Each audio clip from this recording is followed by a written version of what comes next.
Casanova, 2 times, is in the feds right now. Free Cash. Free Casanova. Free Beagle. You know what I mean? I got a lot of friends that also got caught that up. whole, was it the Untouchable Gorilla Nation? Yeah, I mean, you know, whoever got, I got a couple friends that was arrested with them, freedom. It's, I don't know, man. It's just,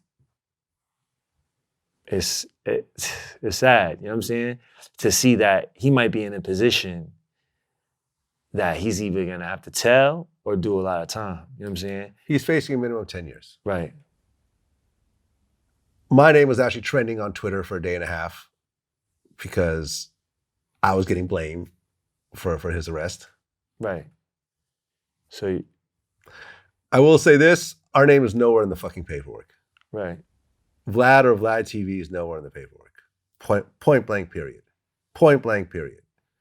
The only thing that's in the paperwork, what they try to say was that there's a mention in the paperwork that he had talked about stabbing inmates in interviews, which he did talk about in my interview. He also talked about it in a bunch of other interviews as well. But that's not your fault. It's also not what his case is about. Right. But what I'm saying, it's not what the case is about, but you have to understand that when you say certain things, if you ever get arrested for anything, all of that is going to be brought into character defining, right? Well, yeah. How are they going to define your character? Your interviews, your social media, your music, right. your songs. Right. Your songs will be dissected. Right. And played to a jury. If it has something to do with If it has something to do with whatever else.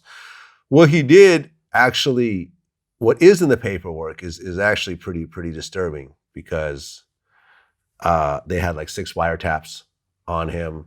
They had his iCloud, pictures and videos on his iCloud. Wow. His social media was actually, like, we looked up the paperwork because my name was getting dragged into this. I actually went and looked up the paperwork.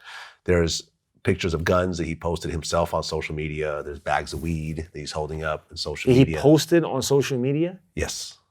Yeah. And then, but it wasn't just that. It was that combined with text messages and wiretaps and other stuff that they kind of like, because he's basically in LA holding big bags of weed. And that's perfectly fine. That's cool. Right? But then it puts you in a place. But then there's text messages which they're saying he's distributing the shit and whatever else. You see what I'm saying? Which kind of ties into that bag of weed again. And there's a gun that he posts on social media, which could be whatever, it could be a prop, but then there's other stuff that drags that gun into a bigger story and builds a RICO case against him. So it's really fucked up, man. I've interviewed him once. We've talked a few times since then. We were talking about possibly doing another interview and it never happened. It's sad to me that he's in that position because I actually like the guy quite a bit. I think he's dope.